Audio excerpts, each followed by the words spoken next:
తులవారికి గనక చూసుకున్నట్లయితే 9వ తేదీ వరకు మీ యొక్క లగ్నాధిపతి అయినటువంటి శుక్రుడు గురువు ఆ, బుధుడితో కలిసి ఉంటున్నాడు. అదేవిధంగా గురువు దశమ స్థానంలోకి 2వ తేదీకి మారడము, భాగ్యభావంలో బుధుడు 23వ తేదీ వరకు ఉంటాడు. అష్టమంలో ఉండేటువంటి రవి అంటే ఆకస్మిక సంఘటనల కారక స్థానంలో ఉండే రవి భాగ్యంలోకి రవి వస్తున్నాడు. సప్తమంలో బుధుడు 21వ తేదీ వరకు 21వ తేదీకి అష్టమంలోకి మారుతున్నాడు. అదేవిధంగా 6లో శని మంచివాడు, 5వ స్థానంలో రాహు రాజకీయ నాయకులకు మంచిది. ఇక చంద్రుడు 2వ భావం నుంచి 12 రాసులు తిరిగి 3వ భావంలోకి వెళ్తాడు. 12 రాసులు తిరిగిన తర్వాత మళ్ళీ 2లోకి వచ్చి, మరి ఈ యొక్క గ్రహస్థితిని అనుసరించి మీకు ఎలా ఉండబోతుంది ఈ నెల,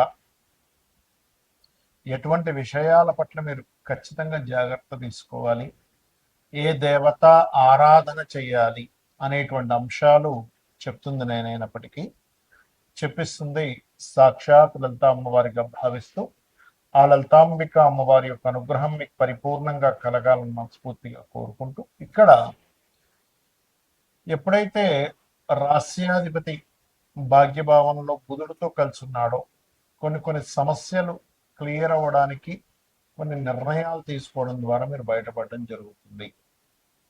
కాకపోతే ధనాధిపతి మరియు సప్తమాధిపతి అయినటువంటి కుజుడు సప్తమ స్థానంలో అగ్నితత్వ రాశుల్లో ఉన్నారు కాబట్టి కొద్దిగా పార్ట్నర్స్తోని జీవిత భాగస్వామితోని తెలియని కొంత ఘర్షణ వాతావరణం కలగనుంది చెప్పాలంటే.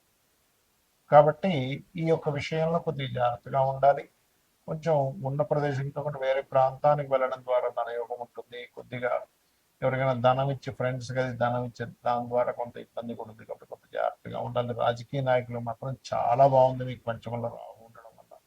మీరు చేసే ప్లానింగ్ ఏదైతే ఉంటుందో ఖచ్చితంగా మంచి ఫలితాలు వస్తుంది. తద్వారా శత్రువుపై జయము మరియు లోన్స్ క్లియర్ చేసుకోవడానికి, లోన్స్ లభించడానికి శని 6లో ఉండి చక్కగా యోగిస్తున్నాడు. శని 6లో ఉంటూ దశమంలో ఎప్పుడైతే గురువు ఉన్నాడో ఉద్యోగ అవకాశాలు, అందులో ముఖ్యంగా బ్యాంకింగ్ సెక్టర్స్, కన్సల్టెన్సీ సెంటర్స్లో జాబు, అదేవిధంగా టీచింగ్ ట్రైనింగ్ ఇలాంటి వాటిల్లో ఇలాంటి రంగాల్లో ఉండేటువంటి వారికి ఖచ్చితంగా ఉద్యోగ అవకాశాలు రావడం అనేది కూడా బలంగా చూపిస్తుంది. అయితే మీరు ఎట్టి పరిస్థితుల్లో కుజుడు మారే వరకు కూడా వివాహ నిర్ణయాలు, పార్ట్నర్షిప్ సంబంధించినటువంటి విషయాల్లో కాస్త జాగ్రత్తగా ఉండాలి. అదేవిధంగా కుజుడు 21వ తేదీకి ఎప్పుడైతే మారుతున్నాడో అక్కడి నుంచి కొంచెం ఏంటంటే ఈ అక్కడ కొద్దిగా కుజుడు మారిన తర్వాత కొంచెం ఫైనాన్షియల్ మ్యాటర్స్ విషయంలో, అందులో ఏదైనా మెడికల్ రిలేటెడ్ బిజినెస్లో, ఫార్మా రిలేటెడ్ బిజినెస్లో కూడా కొంత జాగ్రత్తగా ఉండాలి. వాహనం మీద ప్రధానంగా వెళ్ళేటప్పుడు కొంచెం జాగ్రత్తగా, అతివేగం పనికిరాదు, గుర్తుపెట్టుకోండి. ఇక మీరు నిత్యము చేయవలసిన దేవతారాధన దుర్గా ఆరాధన, సుబ్రహ్మణ్యేశ్వర స్వామి యొక్క ఆరాధన ప్రధానంగా చేయండి. అన్ని విధాలా మీకు బాగుంటుంది. ప్రస్తుతం గోచారంలో ఉండేటువంటి గ్రహాల యొక్క స్థితి మూలంగా మనం ఆల్రెడీ కొన్ని నెలల నుంచి చెప్తూనే వస్తున్నాం. కుజుడు అగ్నితత్వ రాశుల్లో ఉన్నాడు కాబట్టి విపరీతమైన ఎండల వల్ల వచ్చే ఇబ్బందులు ఉంటాయి. ఇది కొంచెం జాగ్రత్తగా ఉండాలి.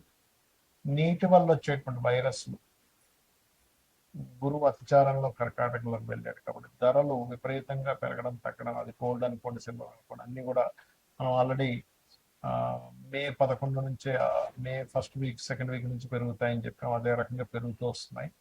అయితే ఇక్కడ ఏంటంటే ఈ గోల్డ్ మీద ఇన్వెస్ట్మెంట్ చేయాలా, సిల్వర్ మీద ఇన్వెస్ట్మెంట్ చేయాలని చాలా మంది అడుగుతుంటారు. భూమి మీద చేయాలని ఒకటే గుర్తుపెట్టుకోండి, మీ జన్మజాతకంలో కనుక రవి గురువులు బాగుంటే గోల్డ్ మీద చేయొచ్చు. ఎఫ్లెక్షన్లో లేదు అనుకుంటే, చంద్రుడు బాగుంటే సిల్వర్ మీద చేయొచ్చు, కుజుడు బాగుంటే ల్యాండ్స్ మీద చేయొచ్చు. మీ చతుర్థ భావం కూడా బాగుంటుంది దాంతోపాటు, కుజుడితో పాటు, అప్పుడు ల్యాండ్స్ మీద మీకు కలిసి వస్తుంది. అయితే ఎప్పుడు కూడా ఈ గోచార ఫలితాలు గోచారంలో ఇటువంటివి ఇస్తూ ఉన్నప్పటికీ మీ జన్మజాతకంలో అసలు ఏముంది అనేది చూసుకోవాలి. ఎప్పుడు కూడా మీ జన్మజాతకంలో కనుక మీకు లగ్నాధిపతి ఎలా ఉన్నాడు, లగ్నం ఎందుకు బలహీనంగా ఉందా బలంగా ఉందా, అది గోచారంలో ఏదైనా మీ లగ్నాన్ని అఫ్లిక్ట్ చేస్తుందా అనేది చూసుకోవాలి. అప్పుడు ఏమవుతుందంటే మీకు అది ఏ గ్రహం ద్వారా మీకు అఫ్లిక్ట్ అవుతుందో దానికి దానం ఇచ్చుకున్నా, దాని మంత్రం చేసుకున్నా మీకు క్లియర్ అయిపోతుంది. ఏం టెన్షన్ పడక్కర్లేదు. ఏలినాడ్సిన వచ్చేసింది, కాలసర్ప దోషం ఉంది, ఇలాంటివి ఏం పెట్టుకోకండి. మీరు నిత్యము మీరు మీ ఇష్టదైవాన్ని ఆరాధించుకుంటూ నిత్యం లలిత చదువుకోవడము ఉదయం సాయంత్రం ఏదైనా చక్కగా ఒక ఆలయానికి వెళ్ళడం చేస్తే మీ చుట్టూ మీ ఆరాలో పాజిటివ్ ఎనర్జీ ఎప్పుడైతే వచ్చిందో దేనికి భయపడాల్సిన అవసరం ఉండదు. కాకపోతే ఇక్కడ ఏంటంటే ఆస్ట్రాలజీ ఎందుకు, నీ జ్యోతిషాస్త్రం ఎందుకు ఉందంటే మీకు ఒక మార్గం చూపించడం, జ్యోతి అంతే కదండి, వెలుగు జ్యోతిష్యము అంటారు. కాబట్టి వెలుగునిస్తుంది. అసలు మీకు ధనయోగం ఎందులో ఉంది అనేది మీ జాతకం చెప్తుంది. ఈ మార్గంలో వెళ్తే, ఈ ప్రొఫెషన్లో ఉంటే, ఇది చదువుకుంటే, ఈ వ్యాపారం చేస్తే, ఈ ఈ సమయంలో వ్యాపారం చేస్తే, ఇటువంటి వాటికి సంబంధించిన సర్వీసెస్ లేకపోతే ఉద్యోగం చేయాలనే దాన్ని ఒక క్లారిటీ ఇస్తుంది. అదేవిధంగా మీరు చేసే ప్రయత్నాలు అనుకోండి, మీరు ఉండే డైరెక్షన్ అంటే మీరు ఎప్పుడు గృహం కొనుక్కోవాలి, ఏ డైరెక్షన్లో నివసిస్తే మంచిది అనేది మీ చతుర్థ భావం. సంతానము ఎందుకు అభివృద్ధి అవ్వట్లేదు, సంతానం కలగాలంటే ఏంటి, కలగకపోవడానికి కారణాలు ఏమిటి, కలిగినా ఎందుకు వరలా ఉంటున్నారు, దానికి రెమెడీ ఏం చేసుకోవాలని మీ పంచమ భావంలో. రుణరోగ శత్రుభావం అంటారు. అంటే మనం పూర్వజన్మంలో చేసినటువంటి కర్మలు రుణము రూపంలోని, రోగము రూపంలోని, శత్రు రూపంలో వస్తుందట. దాన్ని మీ ఆరోభావంలో ఉండేటువంటి గ్రహాల యొక్క స్థితిగతులను బట్టి మీరు దాన్ని సెట్ చేసుకోవాలి. అలాగే మరొక విషయం ఏంటంటే ఇక్కడ గమనించినట్లయితే ఈ జాతక చక్రంలో ముఖ్యంగా మీకు అష్టమం అంటే ఆకస్మిక సంఘటనలు, దశమం వృత్తి, లాభం వ్యాపార సంబంధించినటువంటి విషయాలు ఏవైతే ఉంటాయో ఇక్కడ ప్రధానంగా మీ యొక్క పర్సనల్ చార్ట్లో ఎలా ఉంది అనేటువంటి విషయాలను చూసుకోవాలి. అవి ఏమి చూసుకోకుండా కేవలం మీరు ఏళ్ళనాటి శని వచ్చేసింది, అర్ధాష్టమి శని వచ్చింది, దాని ప్రభావం ఉండదని నేను చెప్పట్లే. అది ఉన్నప్పటికీ మీరు ఏళ్ళనాటి శని ఉన్న ఎవరైనా సరే ఓం అనాకలిత సాదృశ్య చుబుక శ్రీ విరాజిత అయిన మహామంత్రం చేసుకోవడము, గోవులకు కాస్త బెల్లము తినిపించడము, మరియు అదే విధంగా మరొక విషయం ఏంటంటే ఇక్కడ గమనించినట్లయితే ఈ యొక్క ఈ నిత్యము కూడా ఎల్నాటి శని ఉండేటువంటి వారు కాస్త శనివారం పూట కాస్త ఏంటంటే నువ్వులు నూనె ఒంటికి రాసుకొని దాని తర్వాత స్నానం చేయడం ద్వారా కూడా మీకు ఎల్నాటి శని యొక్క ప్రభావం తగ్గుతుంది, గుర్తుపెట్టుకోండి. ఇక మీరు ఇంకొక విషయం ఏంటంటే ఇక్కడ మీరు అర్థం చేసుకోవాల్సింది, ఇన్వెస్ట్మెంట్స్ చేసే విషయంలో, విదేశాలకు వెళ్ళే విషయంలో కూడా ఒక సమయం అనేటువంటిది ఉంటుంది. ఎప్పుడు ఇన్వెస్ట్మెంట్ చేయాలి, ఎప్పుడు ఇన్వెస్ట్మెంట్ చేయకూడదు, ఏ సమయంలో ఇన్వెస్ట్మెంట్ చేయడం వల్ల మీకు మంచి ఫలితాలు ఉంటాయి, ఏ సమయంలో ఇన్వెస్ట్మెంట్ చేయకపోవడం వల్ల మీకు మంచి ఫలితాలు ఉంటాయి కూడా ఉంటుంది. అది మీరు గోచారంలో 12వ భావంలో ఏ గ్రహం వచ్చి కూర్చుంది అనేటువంటిది చూసుకోవాలి. అది మీరు ఇది సమయం మంచి సమయమా కాదా అనేటువంటి నిర్ధారణ ఇస్తూ ఉంటుంది.